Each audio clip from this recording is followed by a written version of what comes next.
Prime Minister Narendra Modi today spoke to Russian President Vladimir Putin over the phone. And during this phone call, President Putin briefed Prime Minister Modi on his recent meeting with US President Donald Trump in Alaska. The Prime Minister thanked President Putin for sharing his assessment and underlined India's consistent stand that the ongoing conflict in Ukraine must be resolved peacefully through diplomacy and dialogue. Prime Minister Modi also reiterated that India will continue to support all efforts aimed at achieving peace. The two leaders also reviewed key aspects of the India-Russia relationship. Both agreed to work together to further deepen what they call the special and privileged strategic partnership. And importantly, the Prime Minister and President Putin have agreed to remain in close touch going forward as well.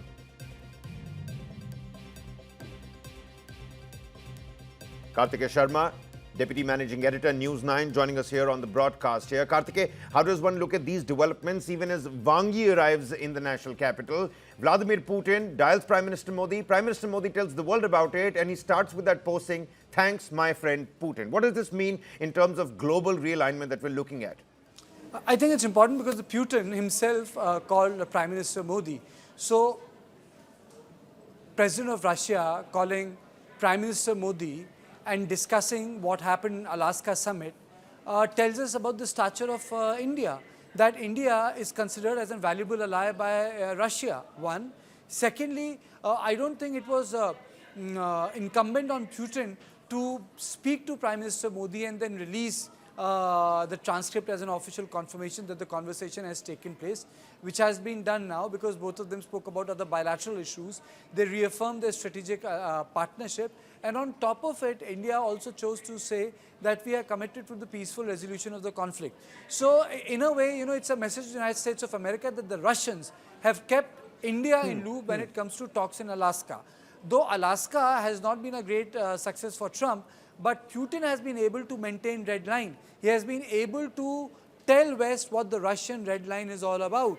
And it is for this reason Trump had to talk about peace deal and not ceasefire. So I think it's a leg up for India diplomatically in context of the big game that's taking place in Ukraine. And it's also a messaging to the Americans that you can't discount India, you can't count us out.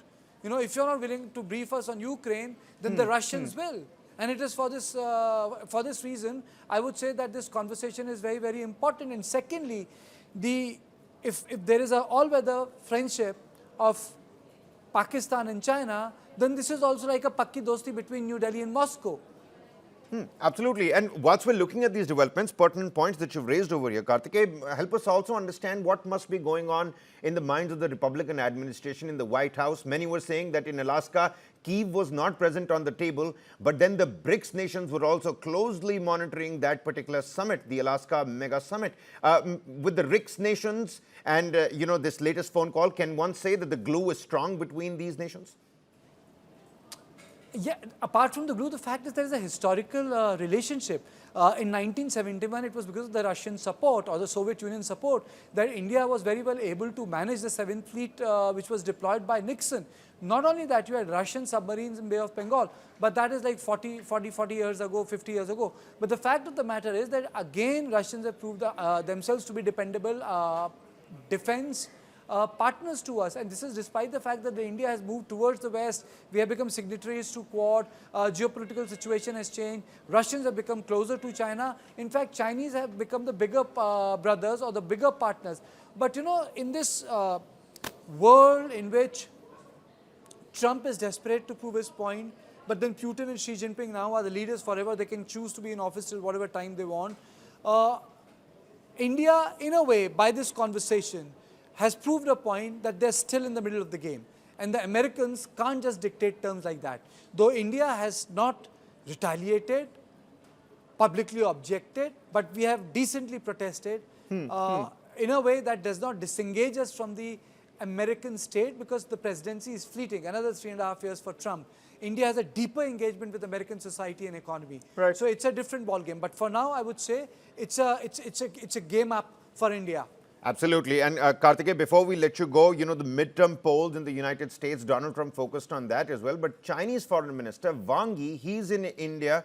He's expected to meet the Prime Minister tomorrow as well. Talk about those developments as well. A phone call coming from Vladimir Putin and Wang Yi in India. You see, it's important, but I think it's a bit of a letdown. It's important because it's an important meeting which we are going to have with our Chinese foreign minister. So there is a conversation happening. People say that if there is no breakthrough, at least there is no breakdown. So, there is no breakdown. It's disappointing that he's chosen to visit Pakistan. So he's creating some sort of an hyphenation. Yep. So that's disappointing. But if you ask me if I expect anything more, I really don't expect anything more because China does not want to resolve border issue. They have weaponized border issue against India. So I really don't expect anything profound from this visit because the entire relationship between China and India has boiled down to managing the conflict between two countries rather than resolution of it because the Chinese are not interested in it as of now. Yeah, and China has also made it quite clear, at least as long as their statement doing the rounds in terms of global headlines, they say all parties must be on the table when you're talking about Ukraine and Russia. But let's see where this finally goes down. Many thanks, Karthikeya.